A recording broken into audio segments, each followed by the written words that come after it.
Good afternoon and welcome.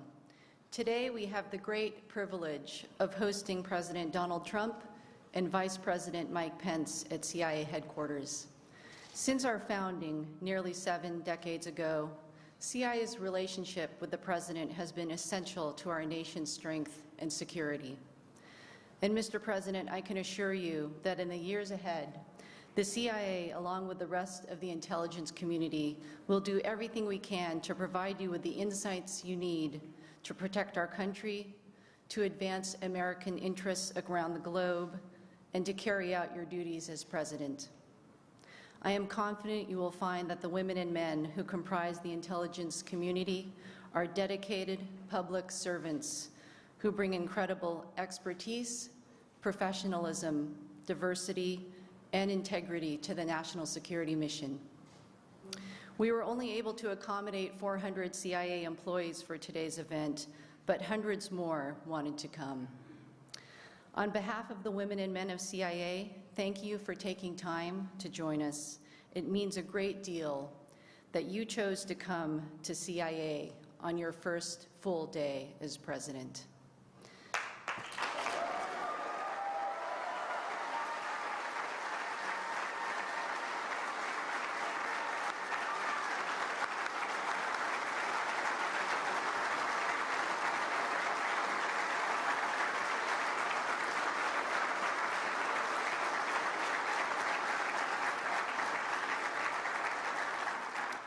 And now it is my pleasure and privilege to introduce the Vice President of the United States, Mike Pence.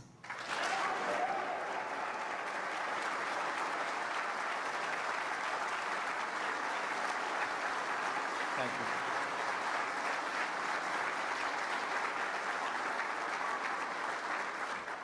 Thank you to the Acting Director, Maroy Park. Thank you for 27 years serving the United States of America here at CIA with great distinction.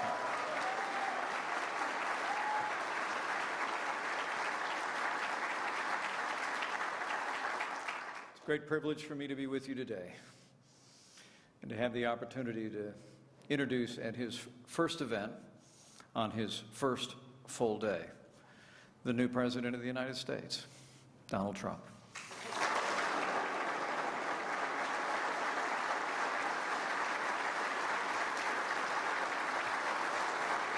As you can imagine, it's deeply humbling for my family and I to find ourselves in this role. I'm grateful to our new president for the opportunity he's given me and the opportunity the American people have given us to serve. But it's especially humbling for me to be before all of you today, men and women of character who have sacrificed greatly, and to stand before this hallowed wall, this memorial wall, where we remember 117 who paid the ultimate sacrifice for our freedom.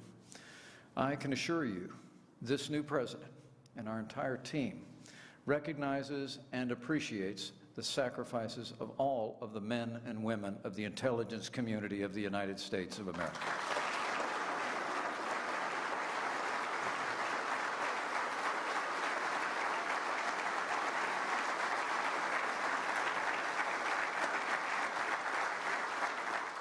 I've gotten to know our new president.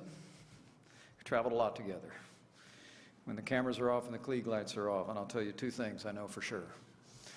Number 1, I've never met anyone more dedicated to the safety and security of the people of the United States of America, or anyone who is a greater strategic thinker about how we accomplish that for this nation. In fact, to understand the life of our new president, his whole life was strategy. He built an extraordinary success in the private sector, and I know he's going to make America safe again.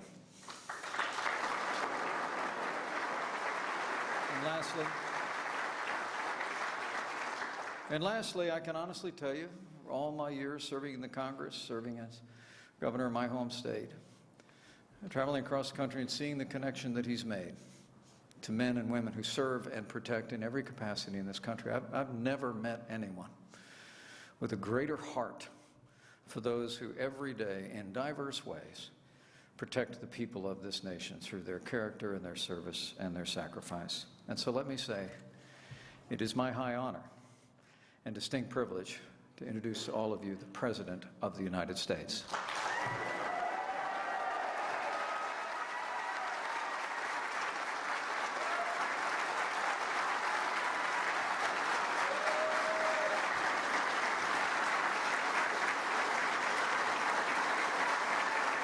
you.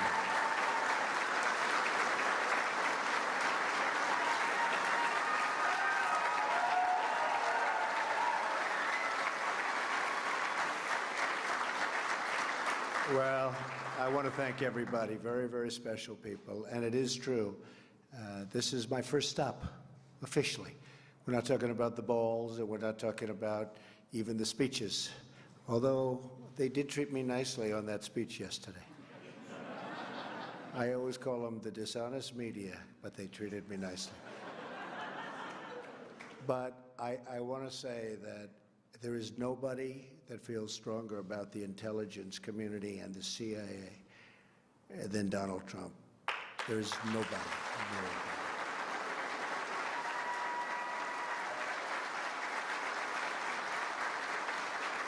And the wall behind me is very, very special. We've been touring for quite a while.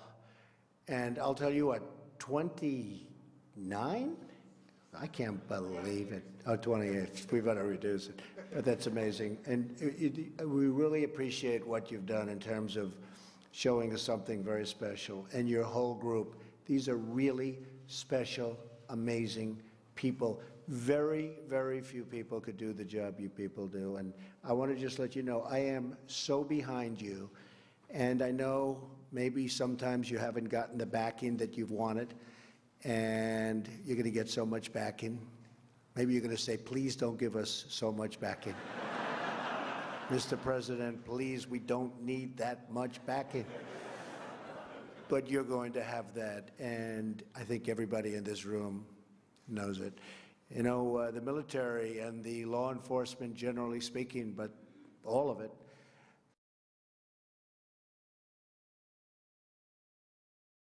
gave us tremendous percentages of votes. We were unbelievably successful in the election with getting the vote of the military. And probably almost everybody in this room voted for me, but I will not ask you to raise your hands if you did. But I would guarantee a big portion, because we're all on the same wavelength, folks. We're all on the same wavelength, right? He knows. Took Brian about 30 seconds to figure that one out, right? Because we know we're on the same wavelength. But we're going to do great things.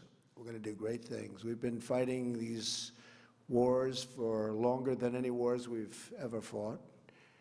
We have not used the real abilities that we have. We've been restrained. We have to get rid of ISIS. We have to get rid of ISIS. We have no choice. Radical Islamic terrorism, and I said it yesterday, has to be eradicated, just off the face of the earth. This is evil. This is evil.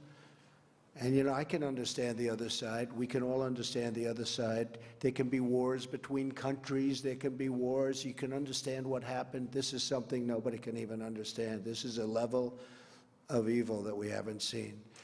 And you're going to go to it, and you're going to do a phenomenal job, but we're going to end it. It's time. It's time right now to end it. You have somebody coming on who is extraordinary. You know, for the different positions of secretary of this and secretary of that and all of these great positions, I'd see 5, 6, 7, 8 people. And we had a great transition. We had an amazing team of talent. And by the way, General Flynn is right over here. Put up your hand, Mike. What a good guy.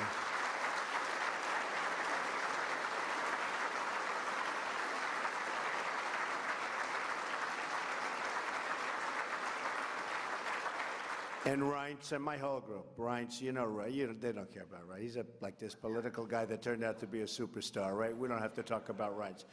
But we did. We had just such a tremendous, tremendous success. So when I'm interviewing all of these candidates that Reince and his whole group is putting in front, it went very, very quickly. And in this case, went so quickly because I would see 6 or 7 or 8 for Secretary of Agriculture, who we just named the other day, Sonny Perdue, former governor of Georgia, fantastic guy. But I'd see 6, 7, 8 people for a certain position. Everybody wanted it. But I met Mike Pompeo, and it was the only guy I met. I didn't want to meet anybody else. I said, cancel everybody else. Cancel. Now, he was approved essentially, but they're doing little political games with me. You know, he was one of the 3. Now, last night, as you know, General Mattis, fantastic guy, and General Kelly got approved.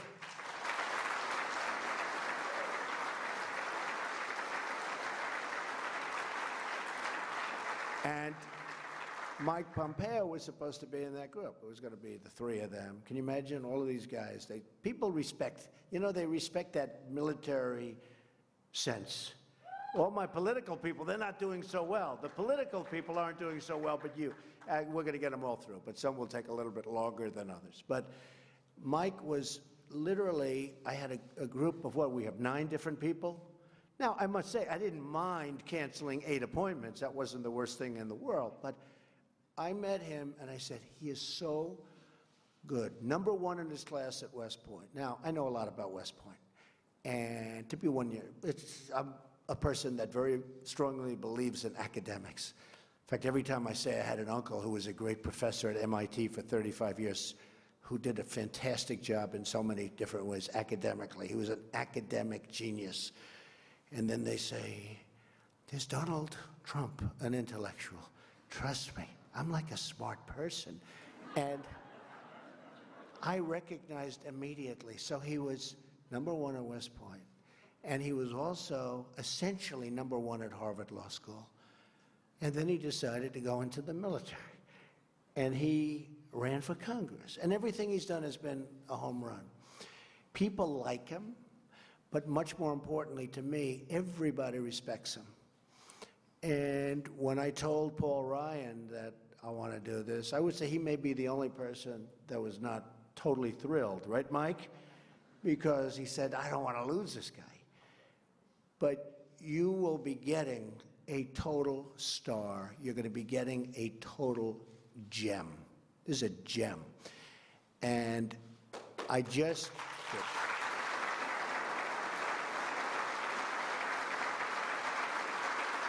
You'll see.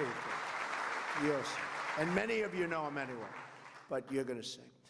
And again, we have some great people going in, but this one is something going to be very special because this is one, if I had to name the most important, this would certainly be perhaps, you know, in certain ways you could say my most important. You do the job like everybody in this room is capable of doing. There can be, and the generals are wonderful and the fighting is wonderful, but if you give them the right direction, boy, does the fighting become easier. And boy, do we lose so fewer lives and win so quickly. And that's what we have to do. We have to start winning again. You know, when I was young, and when I was, of course, I feel young. I feel like I'm 30, 35, 39. Somebody said, are you young? I said, I think I'm young.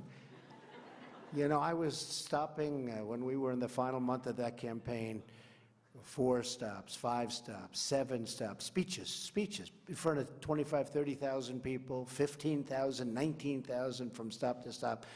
I feel young. But when I was young, and I think we're all sort of young, when I was young, we were always winning things in this country. We'd win with trade. We'd win with wars. At a certain age, I remember hearing from one of my instructors, the United States has never lost a war. And then after that, it's like, we haven't won anything. We don't win anymore. The old expression, to the victor belong the spoils. You remember I always used to say, keep the oil. I wasn't a fan of Iraq. I didn't want to go into Iraq. But I will tell you, when we were in, we got out wrong. And I always said, in addition to that, keep the oil. Now, I said it for economic reasons. But if you think about it, Mike, if we kept the oil, you probably wouldn't have ISIS because that's where they made their money in the first place. So we should have kept the oil. But, okay. Maybe you'll have another chance. But the fact is, you should have kept the oil.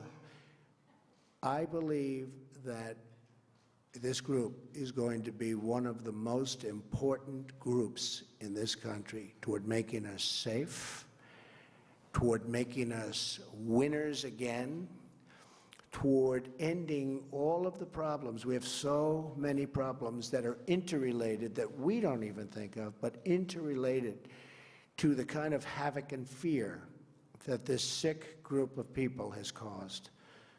So I can only say that I am with you 1,000%. And the reason you're my first stop is that, as you know, I have a running war with the media. They are among the most dishonest human beings on earth. Right?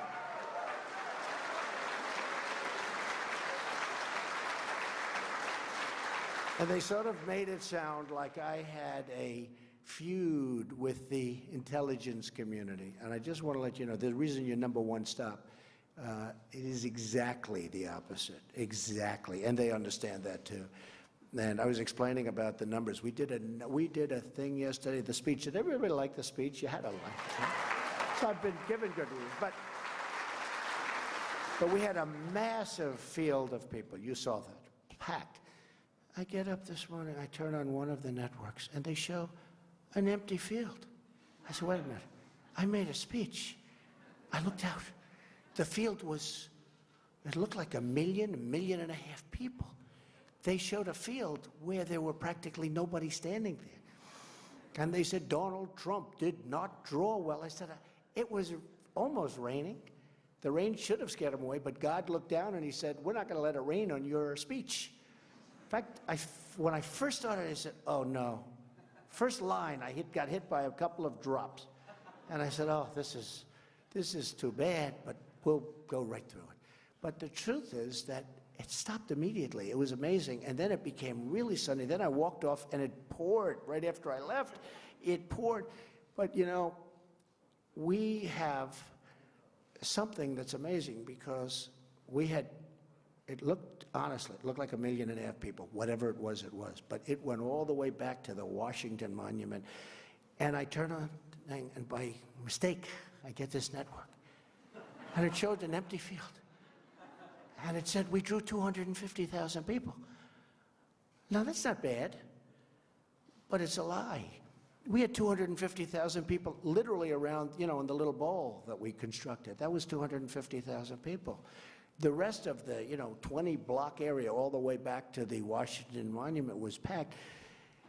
So we caught them, and we caught them in a beauty, and I think they're going to pay a big price. We had another one yesterday, which was interesting. In the Oval Office, there's a beautiful statue of Dr. Martin Luther King.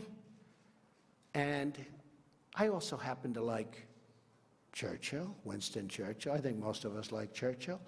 Doesn't come from our country, but had a lot to do with it, helped us, real ally. And as you know, Churchill's statue was taken out, the bust. And as you also probably have read, the Prime Minister is coming over to our country very shortly, and they wanted to know whether or not I'd like it back. I'd say absolutely, but in the meantime, we have a bust of Churchill. So a reporter for Time magazine, and I have been on their cover like 14 or 15 times. I think we have the all-time record in the history of Time magazine. Like if Tom Brady's on the cover, it's one time because he won the Super Bowl or something, right? I've been on for 15 times this year. I don't think that's a record, Mike, that can never be broken. Do you agree with that? What do you think? But I will say that they said, it was very interesting, that Donald Trump took down the bust, the statue of Dr. Martin Luther King, and it was right there. But there was a cameraman that was in front of it. So Zeke from Time magazine writes a story about, I took down. I would never do that because I had great respect for Dr. Martin Luther King. But this is how dishonest the media is. Now, big story, the retraction was like where? What, was it a line, or do they even bother putting it in? So I only like to say that because I love honesty. I like honest reporting. I will tell you, final time, although I will say it when you let in your thousands of other people that have been trying to come in, because I am coming back, We may have to get you a larger room. We may have to get you a larger room. You know? And maybe it'll be built by somebody that knows how to build, and we won't have columns. Do you understand that? We get rid of the columns. But no, I just wanted to really say that I love you. I respect you. There's nobody I respect more. You're going to do a fantastic job, and we're going to start winning again, and you're going to be leading the charge. So thank you all very much. Thank you, beautiful. Thank you all very much. Have a good time. I'll be back. I'll be back. Thank you.